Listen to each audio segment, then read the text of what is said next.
Hey mes Phoenixous, ici le Phoenix. Aujourd'hui, retour sur le tome 1 de Prison Lab.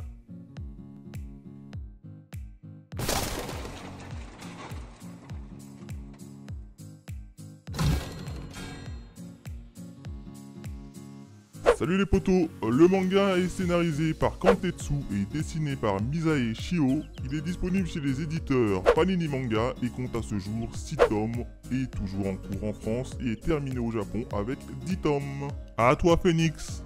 Merci Yoka pour ces informations. Alors de quoi nous raconte l'histoire Prison Lab? Eh bien tout simplement nous allons suivre Eito qui est un jeune lycéen si je dis pas de bêtises, qui est tout simplement en train de se faire harceler par une autre camarade de classe qui est Aya. Alors il en a tellement marre que tous les soirs il en fait des cauchemars, jusqu'au jour où il reçoit un petit courrier l'invitant à jouer à un jeu qui s'appelle le jeu de la prison.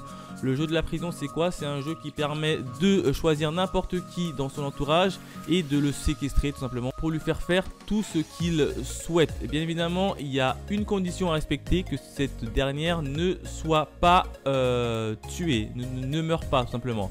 Et le geôlier, pour pouvoir gagner, lui il a qu'une seule solution à faire, c'est trouver l'identité de son geôlier.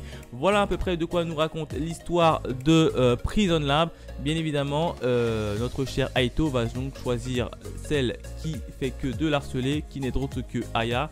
Et voilà un peu le début de l'histoire. Alors qu'est-ce que j'en ai pensé tout simplement de ce premier tome? Eh bien c'est un tome plutôt bon hein, puisque l'histoire démarre très rapidement. On rentre directement dans le vif du sujet et on voit qui? On voit Eito se faire malmener par une de ses camarades de classe.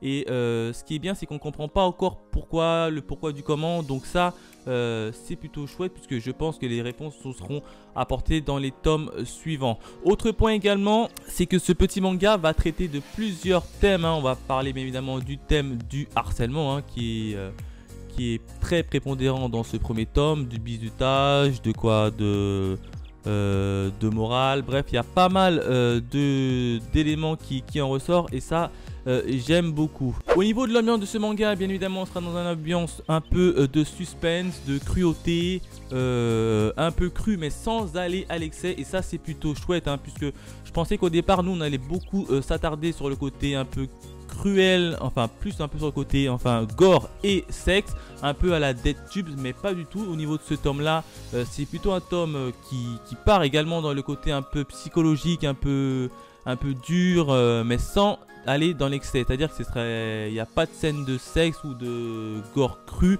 pour montrer du gore, et ça c'est plutôt bien joué de la part de l'auteur qui a su bien faire la part des choses, et ça j'aime beaucoup. Autre point également, c'est qu'on ne connaît toujours pas, enfin à l'issue de ce premier tome, on ne connaît pas encore les raisons du pourquoi, du comment, pourquoi Aya l'harcèle.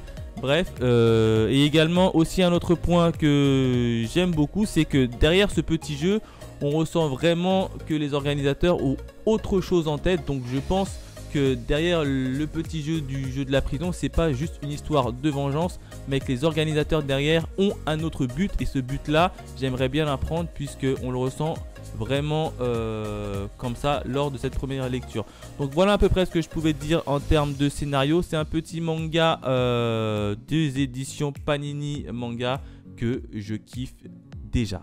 Côté personnage du manga, hein, dans le premier tome, eh ben, on peut voir un Eito qui était assez chétif et assez peureux au début du manga, et qui au fil du manga et de ce qu'il a vécu commence à devenir complètement dingue. Donc ce qui d'ailleurs qui est sur la jaquette, on le voit complètement dingue en portant un petit masque, et ça j'aime beaucoup hein. On voit vraiment le changement de personnalité qu'il a au début et à la fin du manga, et toute sa progression, et ça j'aime beaucoup. Côté Aya, hein, celle qui ne fait que de l'harceler, elle également on la voit comme ça assez méchante dès le départ et assez hautaine avec lui, mais on sait toujours pas pourquoi. Donc j'aimerais bien avoir un petit passé de Aya, enfin même des deux, entre Aya et Hayato, pour savoir pourquoi est-ce qu'il embête. Même Hayato hein, le principal intéressé, ne sait même pas pourquoi simplement Aya l'harcèle, et ça c'est assez bizarre, et c'est un bon suspense qui est plutôt bien maintenu dans ce tome. Quant aux organisateurs du jeu, Alors pour le moment on ne connaît pas encore les grandes têtes pensantes, on en connaît quelques-uns et on voit que ce sont des chiens de garde hein, qui sont là, qui exécutent juste les ordres. Bref, j'ai vraiment envie d'en savoir plus sur la partie personnage. Pour finir, on va parler de la partie graphique. Hein. Moi, j'adore vraiment la jaquette, jaquette plutôt sombre où on peut voir Eyama avec un petit masque hein, pour cacher son visage, avec un petit sourire un peu narquois et j'adore vraiment cette petite image. Derrière, on a quoi? On a rapidement quelques petites images avec le petit résumé. À noter qu'en termes de bonus, on n'a pas grand chose puisqu'on n'a rien du tout. Hein. Dès qu'on ouvre le manga, on démarre directement l'histoire. Et en termes de graphisme, c'est plutôt dans un univers assez réaliste que l'histoire se passe. Donc les graphismes sont plutôt réalistes. Hein. Je vais vous montrer rapidement un petit aperçu de l'image qui est assez plutôt réaliste. Donc voilà à peu près en termes de graphisme. Moi j'aime plutôt bien dans l'ensemble. Surtout la jaquette qui est toute noire. Hein, avec le petit Hayato et son regard de terreur qui symbolise bien ce qui se passe dans ce petit manga. Voilà ce que je pouvais dire sur ce petit manga qui est un premier tome plutôt bon hein, qui traite pas mal de sujets du harcèlement, de la violence, de la vengeance et d'autant plus que les personnages sont plutôt bien faits et plutôt bien gérés, donc j'aime beaucoup cette petite découverte.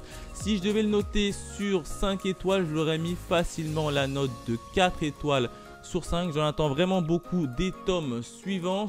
Ce que je veux, c'est qu'on développe un peu plus bien évidemment les personnages pour savoir quelle est l'origine de ce dégoût de Aya envers Hayato et que cache réellement le jeu de la prison et des organisateurs. Bref, j'ai vraiment envie d'en apprendre plus sur ce petit manga. Voilà ce que je pouvais dire sur ce manga. N'hésitez pas à me dire dans les commentaires si vous avez aimé, si vous le lisez, bref, dites-moi tout dans les commentaires. Quant à nous, on se retrouve très vite sur ma chaîne principale ou secondaire. Allez, bye mes Phoenixous.